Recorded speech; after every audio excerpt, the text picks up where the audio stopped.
O Jardim das Aflições, de Epicuro, A Ressurreição de César, ensaio sobre o materialismo e a religião civil. Esse é um livro escrito pelo grande escritor e filósofo brasileiro, infelizmente falecido, Olavo de Carvalho, quem o ajudou na dimensão opinativa de dar sugestões, de dar conselhos para compor o livro, foi o Bruno Tolentino, a Claudete Alves Ducati e o Dante Augusto Galef, dentre os nomes das pessoas que Olavo cita que ajudaram ele, dando conselhos para ele escrever esse livro. Inclusive, o Bruno Tolentino escreveu o prefácio, onde ele fala da ampla cultura que o Olavo tinha, de René Guénon a Santo Tomás de Aquino. O Tolentino, o poeta, ele parabeniza o Olavo pela grande independência e forte autodidatismo. Ele critica a academia, as universidades brasileiras, que tinham muito amor ao diploma, à pompa e desprezo pelo real conhecimento e liberdade de pensamento, a real liberdade de pensamento. A tese central deste livro e a pergunta a qual ela busca essa tese responder nasceram da ida do Olavo para a conferência sobre Epicuro, no ciclo de ética promovido pelo Museu de Arte de São Paulo. Lá, as palavras de José Américo Mota Peçanha fizeram no Olavo o estofo, o sustento emotivo de emoção intelectual, de pensamento, que sustentaram, que fundamentaram esta tese. O Olavo começa o livro esclarecendo o leitor, que a sua crítica não é em si contra, em oposição, em ataque à pessoa, ao homem Peçanha, a José Américo Mota Peçanha, mas aos intelectuais que geraram isso, porque Peçanha fez uma conferência sobre a história da ética na filosofia grega.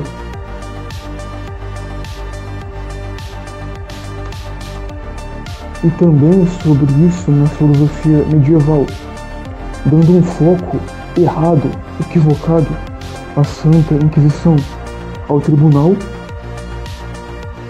ao júri católico, que punia os fiéis católicos, não aqueles que não eram fiéis, que eram islâmicos, judeus ou até ateus, mas sim os fiéis católicos. Ele colocou o Peçanha um foco errado na Santa Inquisição. E até uma francesa, na época, intelectual francesa, participou dessa conferência que foi liderada pelo Peçanha no Museu de Arte de São Paulo. Peçanha começa a sua conferência tratando da visão de Epicuro, deste filósofo grego, que para esse pensador, tudo que existia, as pessoas, os animais, as coisas, era matéria. Não tinha espírito, não tinha alma. Para Epicuro, o que diferenciava os deuses da criação, dos homens, dos animais e das coisas, é a densidade da matéria. Era, digamos assim, a grandeza da matéria, dos corpos que os deuses têm. Os deuses seriam, então, feitos de uma matéria bem mais sutil que o resto das coisas. bem mais fina que o resto das coisas, que os homens, os animais, vivendo em um mundo intermediário ao nosso e sendo a nós ocultos, escondidos. O que eles fazem? O que fazem os deuses? Como que é a vida deles? A vida dos deuses se resume a conversar em uma espécie de ócio contemplativo, de uma conversa deles, dos deuses. Eles conversavam em grego, não em qualquer outra língua. Eles faziam isso. São eles ave eternos, ou seja, eles morrem, mas eles ressuscitam, renascem, pois podem se recriar. Para Epicuro, o prazer é o sumo bem, é a melhor coisa que existe. E todas as coisas são orientadas, são empurradas, direcionadas a isso, ao prazer. Os deuses não interferem diretamente no mundo, mas aparecem em sonho a nós, aos mortais. Epicuro se opunha à visão de Demócrito, que Demócrito acreditava na existência no mundo, nas coisas, nos homens, como tudo sendo puro vazio, indeterminado.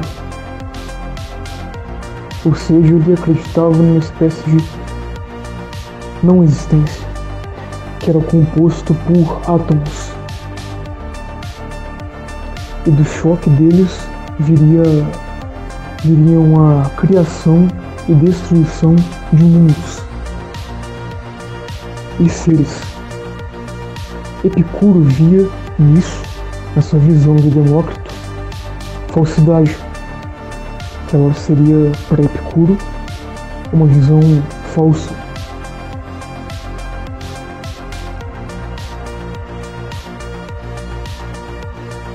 Demócrito defendia a lei da queda, que para ele, o que era essa lei? Essa lei regia o entrechocar, o bater-se dos átomos que ficavam batendo uns nos outros. E disso, as coisas, as pessoas, os animais, os objetos nasciam e morriam. Enquanto Epicuro acreditava no que ele chamava, esse princípio, ele dava o nome de Klimanen,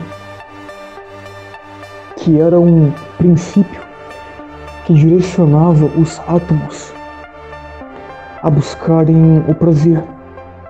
Então Epicuro, basicamente, ele aproveitava sobre certo aspecto essa visão de Demócrito de que haviam os átomos, que eram na composição, que eram, digamos assim, que era do que as coisas eram compostas. Só que ele via isso, esses átomos, como sendo orientados pelo que ele chamava de Klimanen, o que fazia os átomos buscarem o prazer e fugirem da dor. Pessinha se opunha ao lado da cosmologia se punha, no caso, se colocava, defendia a cosmologia de Epicuro, por vê-la, essa cosmologia, como progressista, enquanto que para Pessanha a visão de Demócrito seria conservadora. Disso se segue um claro erro: fugir do sofrimento e buscar o prazer. Realmente chegar à liberdade? Ou isso é